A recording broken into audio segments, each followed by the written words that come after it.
Continuamos en Notimundo a la Carta. Una opción para mantenerse informado. Con Gisela Bayona.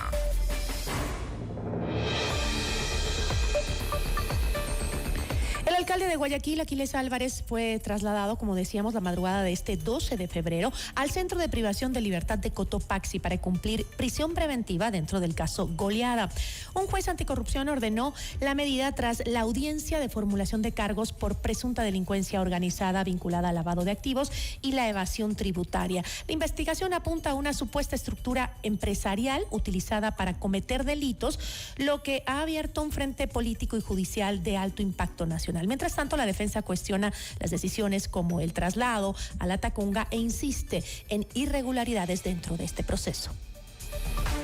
Nuestra entrevista de hoy en Notimundo a la Carta. Está con nosotros Carlos Soria, abogado del caso Goleada. Doctor, gracias por estar con nosotros. Buenas tardes. Muchísimas gracias por la invitación. Doctor Soria, el alcalde Aquiles Álvarez ya está en prisión preventiva, entiendo que en la Tacunga. ¿Cree que esta decisión responde a un real riesgo procesal o estamos ante medidas que para usted serían desproporcionadas frente a los elementos presentados por la Fiscalía? La prisión preventiva en contra del alcalde de Guayaquil es completamente ilegal e ilegítima. Le voy a explicar por qué. Primero, porque tiene el arraigo más grande. Es un funcionario público elegido por votación popular. Él es el alcalde de Guayaquil. Además, entiendo que él ha venido cumpliendo con unas medidas cautelares en otro proceso, en el denominado AAA. Es decir, a él no le podían haber dado una prisión preventiva. Además de que en audiencia no se cumplieron con los estamentos jurídicos necesarios para que la Fiscalía pueda pedirla y para que el juez pueda otorgarla. Es así que a nosotros sí nos llamó mucho la atención. Yo soy abogado de uno de los procesados, de Pablo Pita.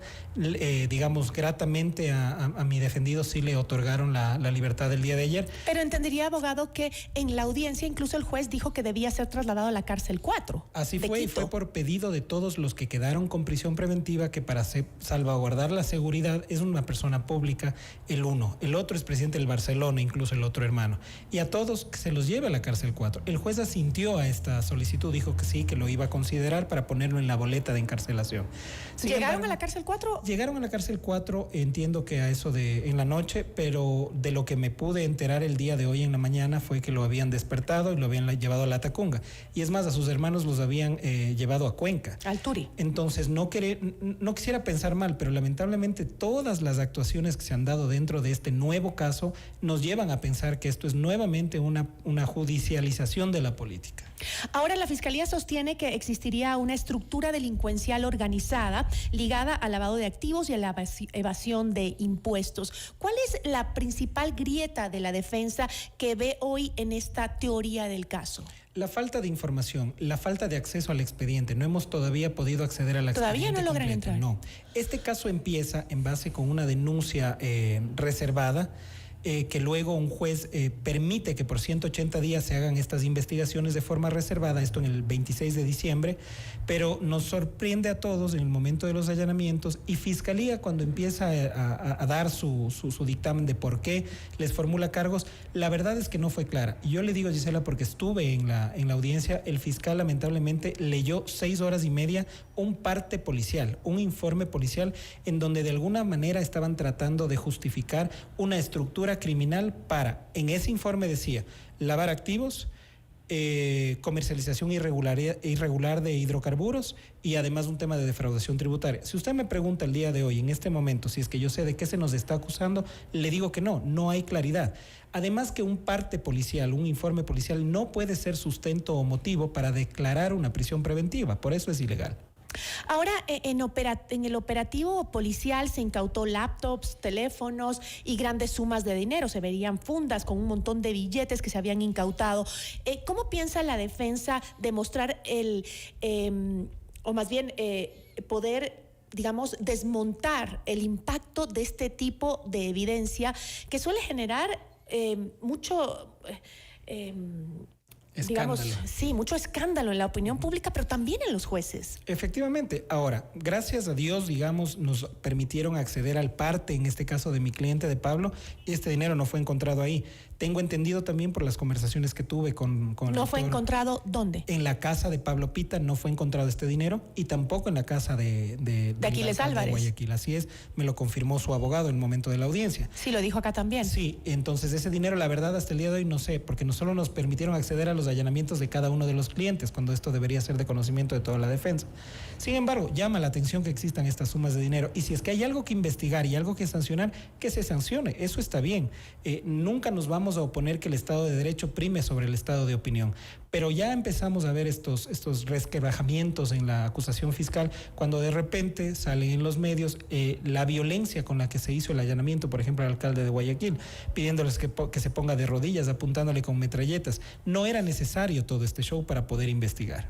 Ahora, ¿usted cree que el origen probatorio es jurídicamente endeble, débil? Completamente. Yo ¿Por lo qué? dije en mi intervención que me parecería que esta es la estructura criminal más torpe del mundo, porque todo ha hecho de forma legal.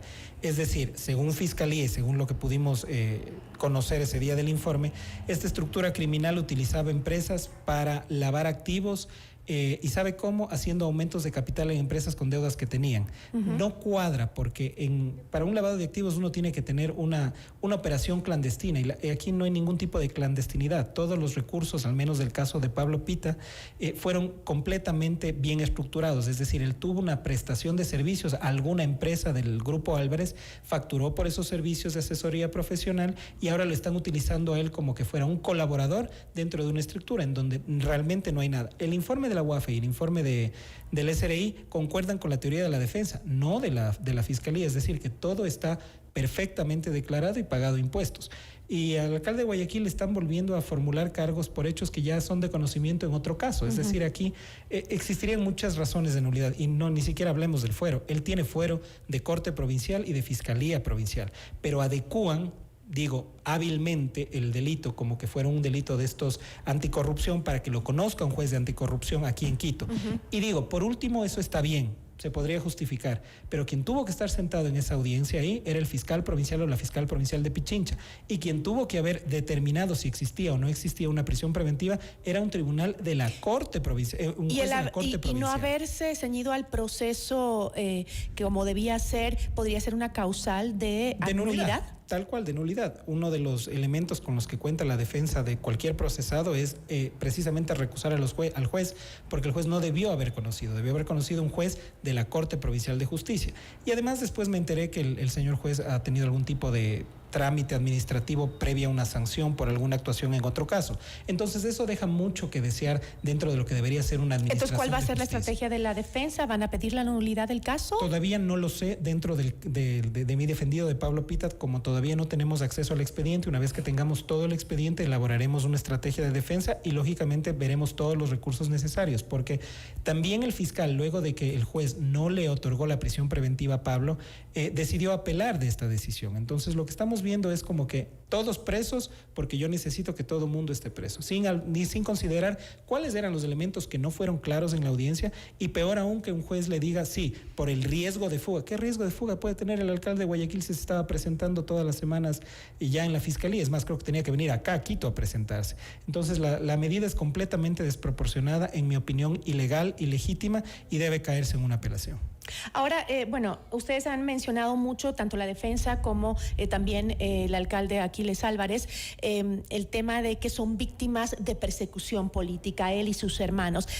Desde la técnica jurídica, no desde el discurso político, ¿qué hechos concretos podría sostener esa afirmación ante los tribunales? Ninguna. De lo que nosotros pudimos ver en audiencia y de lo que tenemos acceso hasta ahora, no existiría ningún tipo de indicio criminal en lo absoluto. Así que ese relato político... Pero ¿cómo pueden sostener el que se trate efectivamente de una persecución y no de un proceso judicial? Porque tú te das cuenta, cuando no existen claros indicios del cometimiento de un delito y sin embargo pides la medida más gravosa, que es la prisión preventiva, lo que se busca es un castigo anticipado y un castigo en su posición, en este caso, de alcalde de Guayaquil. Entonces no nos olvidemos que el marco jurídico ecuatoriano establece precisamente cuáles son los requisitos para que se pueda pedir siquiera la prisión preventiva, no se diga para otorgarla. Y en audiencia, Fiscalía no demostró ninguno de estos. supuestos, es decir, no había un indicio claro de que exista riesgo de fuga, de que el procesado no pueda comparecer a audiencia, si ya estaba viniendo cumpliendo las medidas dictadas en el otro caso. Es por eso que nosotros consideramos que esto, al ser una persecución política al alcalde de Guayaquil y a sus hermanos, también afecta a la defensa de los otros procesados. Bueno, lo que creo que la ciudadanía debe de tener claro es que este no es solo un caso judicial, sino profundamente político, ¿no? Sí. Pero ¿existe, cree usted, el riesgo de que la estrategia de la defensa se juegue tanto en los tribunales como también en la arena pública? Lamentablemente sí, y digo lamentablemente porque la mediatización de estos casos, al ser tan políticos, pueden influir en las decisiones de los jueces, más aún con un Consejo de la Judicatura ahora que no responde a los intereses de la institución, sino responde a intereses políticos. Ahora, mirando el escenario completo, prisión preventiva, instrucción fiscal y una investigación bastante compleja por lo que veo, ¿la defensa está preparando una batalla larga o cree que este caso podría desmoronarse completamente antes de llegar a juicio? Con lo que tenemos ahora ni siquiera podríamos hablar de una posibilidad de un juicio, pero tenemos 90 días, tanto Fiscalía como nosotros, para aportar todas las pruebas, los indicios, las evidencias de cargo y de descargo, dice la ley. Es decir, que el fiscal a los 90 días que culmine la instrucción fiscal deberá tomar una decisión sobre si acusa o no acusa a los procesados. Con lo que tenemos a este momento es imposible que legalmente pueda justificar una acusación, pero lo vimos ayer, justificó un pedido de prisión preventiva sin tener ningún elemento y lamentablemente fue concedida. Yo le agradezco muchísimo, doctor, por habernos acompañado. Muchísimas gracias. Con mucho gusto, muchas gracias. Estuvo con nosotros Carlos Soria, abogado en el caso Goleada. Regresamos en instantes.